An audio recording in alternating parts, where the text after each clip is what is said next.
Pria ini namanya Sojun. Dia adalah mantan detektif yang kini berprofesi sebagai mandor proyek. Sojun memiliki istri yang bernama Miyeon. Semenjak Sojun memutuskan untuk mengundurkan diri dari kepolisian karena istrinya cemburu kalau dia jadi idola mbak-mbak perawat, perjalanan hidup mereka berubah menjadi sederhana, yang dimana hal itu membuat keduanya harus bekerja keras like the horse agar mereka dapat keluar dari kontrakan dan mewujudkan impiannya untuk memiliki rumah idaman mereka sendiri. Hari itu Sojun sedang bekerja seperti biasanya. Tiba-tiba aja ia dipanggil oleh manajernya yang bernama Ju untuk menemuinya di kantor. Sesampainya di sana, Ju menawari Sojun untuk naik jabatan menjadi direktur lokasi di Seoul dengan benefit gaji yang naik 20%, perlindungan asuransi penuh hingga kontrak permanen. Karena Sojun sedang mengumpulkan uang untuk membeli rumah, tentunya tanpa basa-basi dia langsung menerima tawaran tersebut. Setelahnya Sojun langsung menelpon Miyeon, namun ia nggak langsung memberitahu Miyeon soal kenaikan jabatannya tersebut. Sojun berencana untuk memberitahunya saat mereka nanti bulan madu ke alun-alun Nganjuk.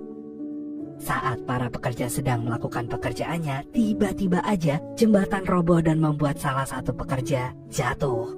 Sojun sebagai mandor langsung bertanggung jawab atas hal itu. Dia langsung menolong pekerja tersebut.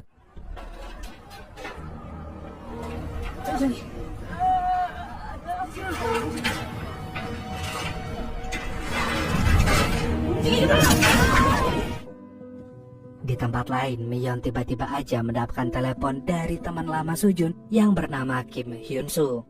Dia adalah seorang pengacara. Dia mengatakan kalau salah satu pekerja Sojun mengalami kecelakaan di tempat kerja hingga COD dengan malaikat, dan akhirnya membuat Sojun harus dipenjara. Namun hal ini dapat diatasi kalau Miyeon dapat mentransfer uang damai ke rekening miliknya senilai 875 juta saat ini juga. Karena Miyeon panik dan IQ Miyeon hanya setara ikan sapu-sapu, tanpa ragu Miyeon pun langsung mengirim semua uang tabungannya untuk membeli rumah demi Sojun agar nggak masuk penjara.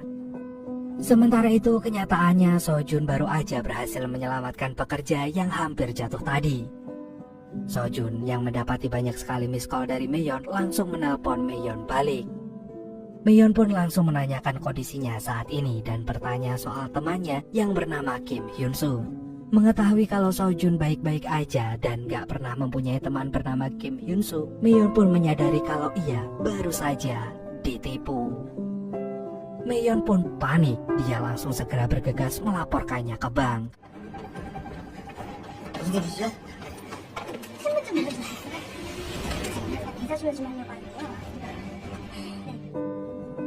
Sementara itu para penipu dengan cepat bergegas langsung menarik uangnya secara tunai.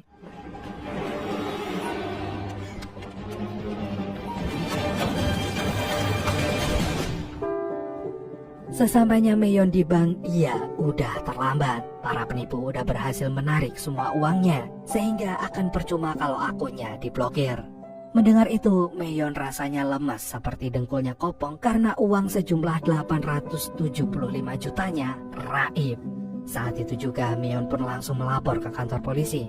Namun polisi mengatakan kalau mereka akan kesulitan melacaknya. Miyeon pun pulang dengan rasa yang sangat kecewa. Saat dia akan nyebrang, Kim Hyun-soo menelponnya kembali. Saat itu juga Miyeon pun memohon padanya untuk mengembalikan uang miliknya itu. Namun bukannya kasihan, Kim Hyun-soo malah merasa puas dengan apa yang dilakukannya. Miyeon terkejut dan terdiam di tengah jalan, hingga akhirnya dirinya malah tertabrak dan gak sadarkan diri. Ya salah Erika lah, dening telepon yang tengah dalan si kepriwe. Miyeon pun dilarikan ke rumah sakit dengan ditemani Sojun di sana.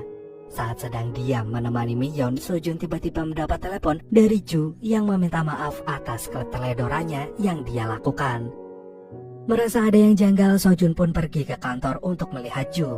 Tetapi sesampainya di sana, Ju udah ditemukan gak bernyawa. Dan malam itu juga Ju pun dimakamkan. Di pemakaman terlihat banyak pekerja yang kesal dengannya. Gak lama kemudian seorang pekerja datang mengamuk dan meminta uangnya.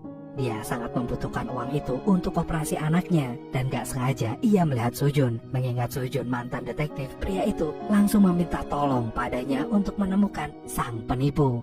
Namun Sojun hanya terdiam.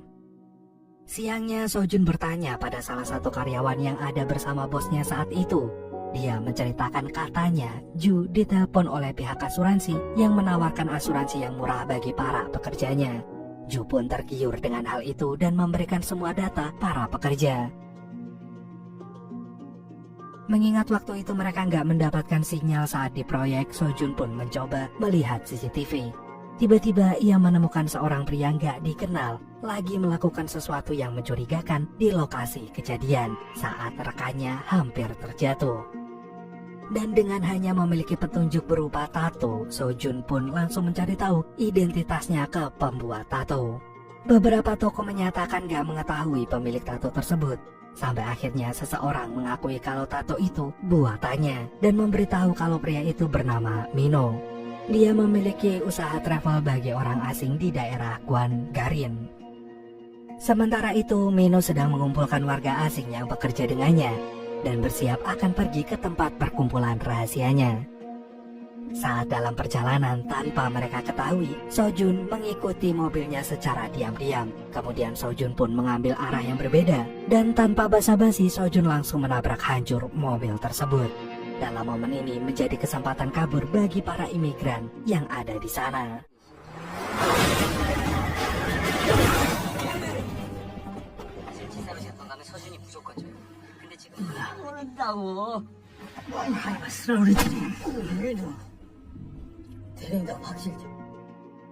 Setelah Sojun membuatnya babak belur, akhirnya Minho pun mengakui kalau dirinya hanya bekerja untuk Park, seseorang yang berada di daerah Rimdong, di mana Minho disuruh untuk memutuskan sinyal di lokasi kemarin.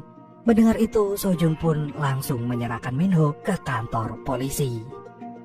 Kemudian Sojun pun datang menemui pemimpin kepolisian yang bernama Kyung Ho yang sedang memberikan arahan pada warga yang baru terkena penipuan yang sama. Di situ Sojun langsung mengatakan kalau Kyung Ho harus menangani kasus ini secepatnya. Namun Kyung Ho malah menanggapinya dengan santai sampai membuat Sojun marah dan pergi dengan rasa kecewa. Memang polisi Korea ini lemot-lemot gimana gitu. Gak kayak polisi Wakanda yang super banget cepet menangani kasus, terutama kalau kasus bokeh. Di sisi lain, seorang wanita yang bernama Kang Chil tapi tidak mencuri timun sedang berurusan dengan mantan bosnya yang bernama Gong. Hal itu karena Kang Chil mencuri uang perusahaannya. Detik-detik Kang Chil hampir menjadi santapan anjing milik Gong, tiba-tiba aja Sojun datang muncul menyelamatkannya. Dan tanpa basa-basi, Sojun langsung menjelaskan tujuannya, yaitu Sojun ingin meminta Kang Chil untuk melacak keberadaan si penipu. Ternyata sebenarnya Kang Chil ini adalah seorang hacker yang sangat hebat. Setelahnya Sojun pun pergi. Keesokan harinya Sojun kembali menemui Kang Chil dan menanyakan soal perkembangannya. Awalnya Kang Chil malas melakukannya, namun saat mendengar Sojun akan memberikannya imbalan uang, Kang Chil langsung mencarinya dan dalam sekejap ia langsung berhasil menemukannya. Anehnya Kang Chil menemukan 3 tempat yang berbeda, sehingga belum diketahui keberadaan si penipu yang asli. Mereka curiga kalau aksi ini nggak cuma dilakukan oleh satu orang, melainkan banyak orang. Sojun pun masuk ke tempat. Awalnya ia diusir oleh para penjaga, namun saat ia mengaku kalau dia sedang mengetahui masalah keuangan di Busan, Sojun langsung diizinkan masuk.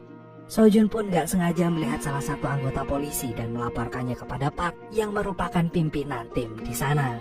Mengetahui itu, Park pun langsung menyuruh para pekerja untuk melarikan diri. Sedangkan polisi yang mengetahui penyamarannya terbongkar, mereka langsung masuk dan menyergapnya.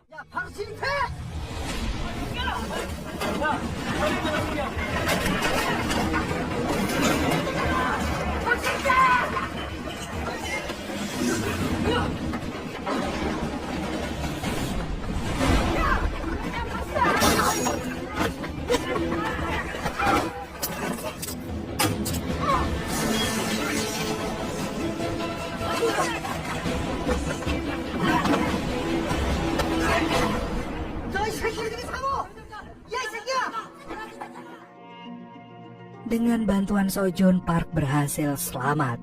Park menawarkan tumpangan dan Sojun pun masuk ke dalam mobilnya. Di dalam mobil, Park langsung bertanya tujuan Sojun datang ke kantornya. Sojun pun menjelaskan kalau ia ingin bekerja sama dengan Park, namun di cabang yang berada di Tiongkok. Park pun menyetujuinya dan menyuruhnya pergi ke Shenyang untuk menemui rekannya yang bernama Chon. Gak lama setelah itu, Sojun pun keluar dari mobil Park dan segera melaporkan plat mobilnya ke kantor polisi. Besoknya, Sojun bersiap ke bandara dengan diantar Kang Chil. Kang Chil pun memberikannya berkas mengenai identitas baru Sojun yang kini berganti nama menjadi Kang Minho dan berprofesi sebagai penjual narkoboy. Kalau di tempat Bang Bejo, Kang Min nggak jual narkoboy tapi jual sop ayam. Sebelum berpisah, Kang Chil pun menyuruh Sojun untuk memberi kabar jika terjadi sesuatu. Dan setelah itu, Sojun pun pergi meninggalkannya. Di tempat lain, Kyung Ho mendapat kabar kalau Sojun tertangkap membantu Park melarikan diri. Namun gak lama dia melaporkan mobil Park ke kantor polisi. Mendengar hal itu, Kyung Ho pun merasa curiga kalau Sojun ini mungkin sedang merencanakan sesuatu. Kemudian, Kyung Ho pun menyuruh bawahannya untuk mencari keberadaan Sojun. Beberapa jam kemudian, Sojun pun akhirnya sampai di kota Shenyang. Dia langsung mencari keberadaan Chon di sana. Seseorang pun menyuruhnya untuk menunggu di sebuah tempat di penginapan. Malamnya saat Sojun tengah tertidur lelap, tiba-tiba aja ia dipukuli oleh anak buah Chon dan ditanya tentang tujuannya bertemu dengan Chon. Sojun pun menjelaskan kalau ia ingin bekerja dengannya. Mengetahui itu, anak buah Chon langsung bertanya identitas Sojun terlebih dahulu. Di akhir pertanyaan, Sojun pun hampir terkecoh. Namun akhirnya,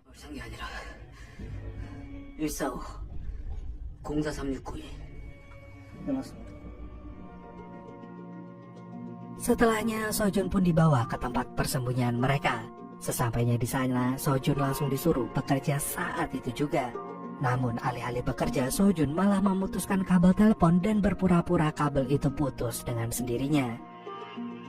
Chon yang mengetahui hal itu pun langsung turun menghampiri Sojun dan memberikannya ancaman. Saat sedang beristirahat, seseorang pekerja dipuji oleh atasannya karena kinerjanya yang bisa mendapatkan uang sekitar 3,75 miliar hanya dalam waktu 6 bulan aja. Mendengar itu membuat Sojun penasaran dengan gaji yang mereka dapatkan itu dari mana. Namun mereka juga nggak pernah mengetahui hal itu karena semua itu cuma bisa dilihat di lantai 4. Dan gak ada yang bisa ke sana kecuali Chon. Setelahnya mereka pun kembali bekerja. Rekan tim Sojun mendorongnya untuk lebih semangat lagi agar bisa menghasilkan lebih banyak uang. Dia juga bilang Sojun bisa aja nanti bersantai asalkan ia berhasil masuk menjadi tim dari ketua pengembang naskah yang bernama Guak. Gak lama kemudian Guak pun turun sambil menelpon korbannya. Guak memperkenalkan dirinya sebagai Kim Hyun Soo. Mendengar itu, Sojun seketika emosi karena akhirnya ia berhasil menemukan orang yang telah menipu Meyon, istrinya, dan membuatnya gak sadarkan diri.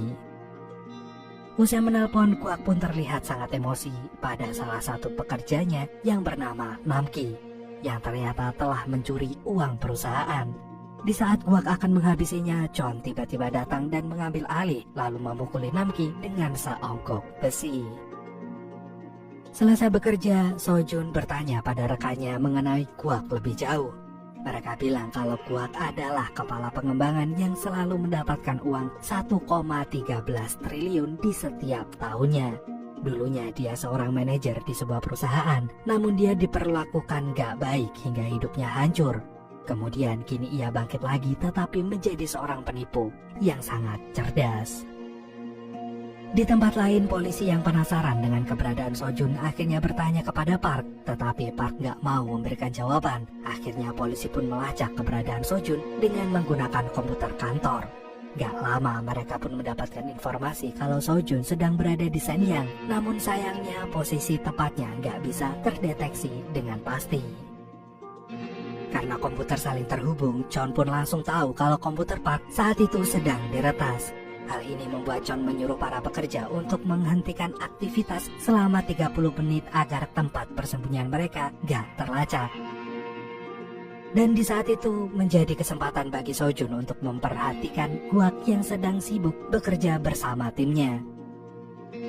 Tiba-tiba Sojun pun memasuki ruangan Guak dengan penuh emosi. Ternyata sejak tadi Sojun telah memantau seseorang yang diam-diam mengambil uang perusahaan, kemudian berakting seolah-olah gak menerima terjadinya korupsi di tempat kerjanya, dengan harapan dapat menarik perhatian Guak. Aksi tersebut ternyata berhasil membuat Guak tertarik padanya hingga membuat Sojun dipindahkan ke tim pengembangan saat itu juga. Saat berada di sana, seseorang pekerja bernama Yong tiba-tiba terjatuh saat bekerja. Sojun pun membantu merapikan barang-barangnya. Sambil membantunya, Sojun bertanya padanya mengenai ruangan 4 itu yang biasanya menyimpan data pribadi, naskah, dan masalah penukaran uang. Dan itu adalah awal dari pertemanan mereka. Di sisi lain, Chon mendapat telepon dari pimpinan yang sebenarnya bernama Huang. Dia bertanya kondisi mereka setelah digerebek kemarin, lalu menyuruh Chon untuk berhati-hati pada Guak karena Huang curiga kalau mereka akan berkhianat. Beberapa saat kemudian, Sojun pun dipanggil Guak ke ruangannya. Tanpa diduga, Guak langsung memukul kakinya dengan tongkat golf karena dia merasa curiga kalau Sojun adalah korban penipuan yang sedang merencanakan balas dendam kepada dirinya. Oleh karena itu, Guak pun langsung memberikan saran mengenai balas dendam yang seharusnya gak dilakukan oleh Sojun. Mendengarnya semakin membuat Sojun emosi, namun dia terus memendamnya agar identitas aslinya gak terbongkar. Gak lama kemudian, Guak pun mendapatkan telepon dari Huang dan menyuruh Sojun untuk pergi. Dalam telepon tersebut, Huang memarahi dan merendahkan Guak, lalu menyuruh Guak untuk mengembangkan naskahnya lebih bagus lagi. Usai menelpon, Guak yang sudah menahan emosinya sedari tadi langsung melampiaskannya dengan menghancurkan teleponnya. Setelah itu ia menyerahkan naskah terbaiknya pada anak buahnya untuk diberikan kepada Chon. Di sisi lain, saat Sojun sedang mengambil barang di lift, dia meletakkan bola kecil untuk membuat pintu lift sedikit terbuka. Hal ini dia lakukan karena itu adalah satu-satunya jalan menuju lantai 4 yang aman untuk dilewati. Setelahnya, Sojun pun melewati ruangan Guak. Secara nggak sengaja, ia melihat Guak menelpon dengan handphone rahasianya. Terdengar Guak sedang berbicara dengan rekannya yang bernama Min. Guak pun menceritakan kemarahannya pada Huang dan misi besar yang akan dilakukannya. Setelah menelpon, Guak pun langsung memasukkan handphone itu ke dalam tas tongkat golf miliknya. Gara-gara itu, Sojun pun penasaran dengan apa yang akan dilakukan Guak, membuat Sojun melancarkan aksinya untuk pergi ke lantai 4. Sojun berhasil masuk ke ruangan Chon. Begitu sampai di sana, ia membuka laptop milik Chon. Sayangnya Sojun gak mengetahui password laptopnya. Namun gak lama kemudian terdengar Chon datang dan Sojun pun langsung bersembunyi. Chon membuka laptopnya tapi tiba-tiba mendapatkan telepon dari Huang. Hal itu membuatnya pergi sejenak dari ruangan tersebut. Dan kesempatan ini langsung dimanfaatkan oleh Sojun.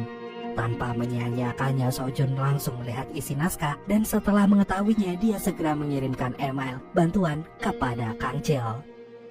Di tempat lain, Kang Chil terlihat sedang lari-larian. Ternyata dia berlari karena dikejar gong yang akan menghabisinya.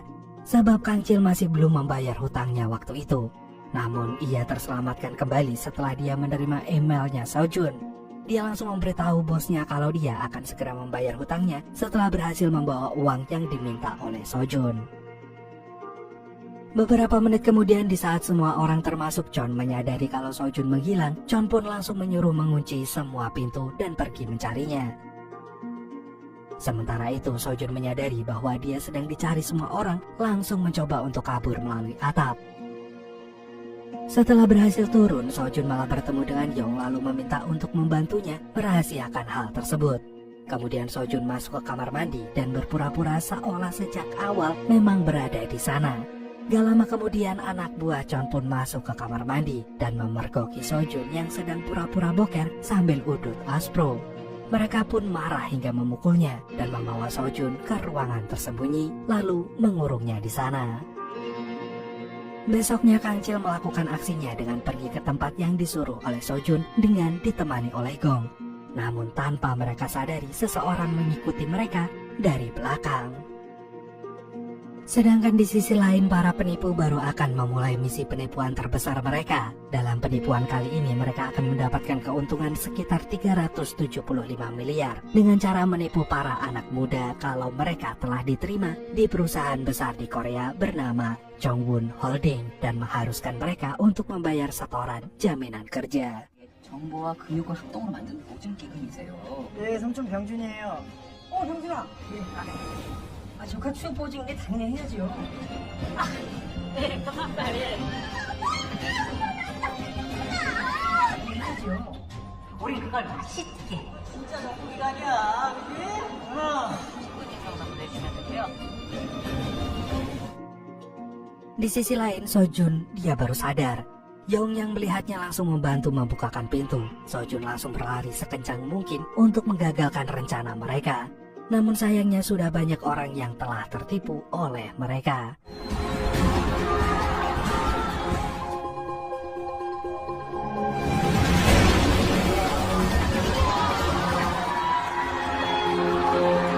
적중률 80%.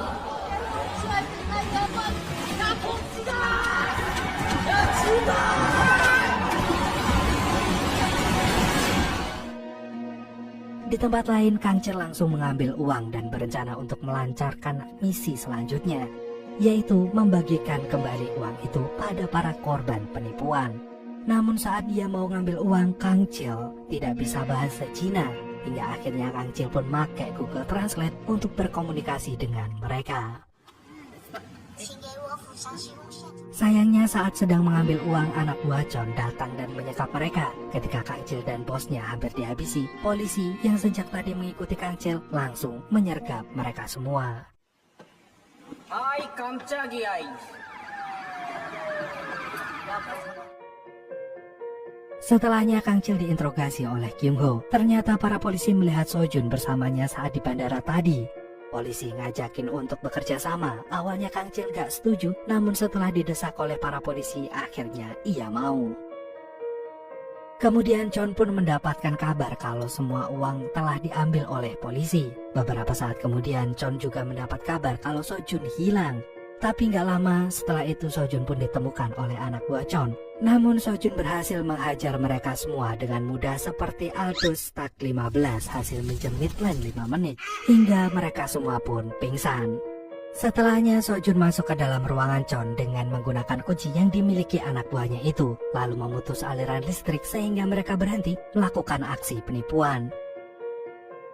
Guak terkejut melihat ruangannya yang tiba-tiba gelap. Dia langsung keluar dari ruangan dan mencari tahu apa penyebabnya. Sojun pun melihat itu dan segera masuk ke ruangan Guak dan mencari handphone Guak untuk memberikan pesan bantuan pada Kim Ho. Namun tiba-tiba...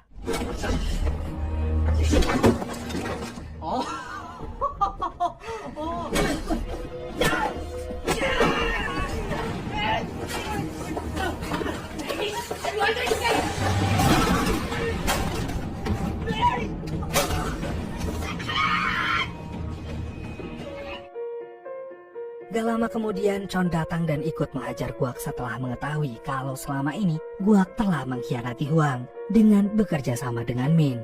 Ketika Chon menghabisi Guak, anak buah Guak datang menghajar Chon hingga akhirnya Guak pun langsung menghabisi Chon hingga meninggoy.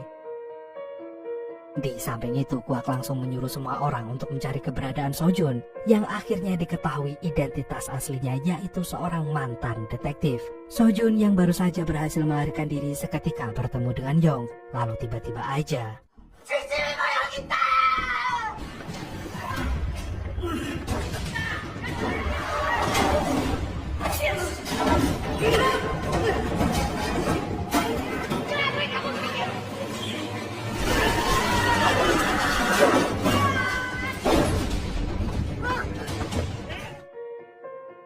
Walaupun berhasil mengirim pesan, Sojun tetap tertangkap oleh Guak. Guak langsung menghabisi Sojun saat itu juga.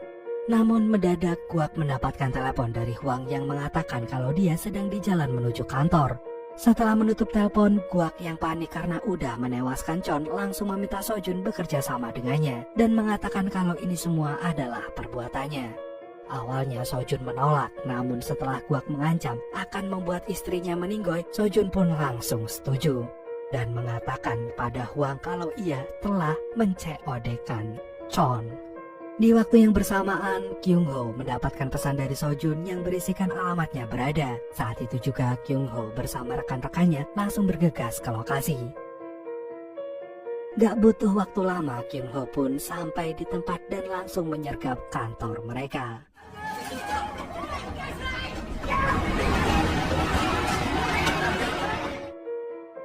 Di saat Guak akan menghabisi Sojun, tiba-tiba ia mendengar kalau polisi telah mengepung kantor mereka.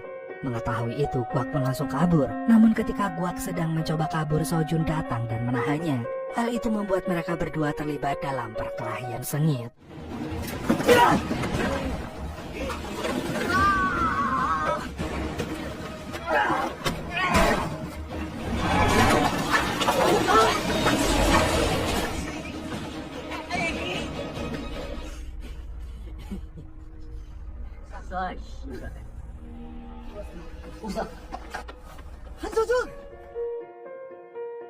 Gak lama dari itu, Kyun Ho berhasil menemukan keberadaan Sojun dan langsung menghentikan aksinya.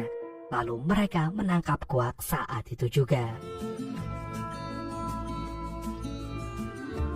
Beberapa hari kemudian, polisi mengumumkan kalau mereka udah berhasil menangkap para pelaku dan telah mengembalikan uang pada para korban. Polisi juga memperingatkan kepada warga agar lebih berhati-hati ke depannya dan gak langsung percaya begitu aja dengan telepon yang mereka terima. Setelah sekian lama, akhirnya Sojun datang ke rumah sakit untuk menemui Meyon yang baru aja sadar dari komanya. Suasana haru pun terjadi di sana. Meyon merasa bangga sekaligus ketakutan saat Sojun memutuskan untuk menyelidiki kasus ini sendirian. Dan 3 bulan telah berlalu, Sojun berhasil mendapatkan kembali statusnya sebagai detektif setelah aksi heroik yang dilakukannya kemarin. Sementara itu, Huang yang berhasil kabur ke Filipina berencana melakukan penipuan yang baru dengan bantuan anak buah barunya, yaitu Yo.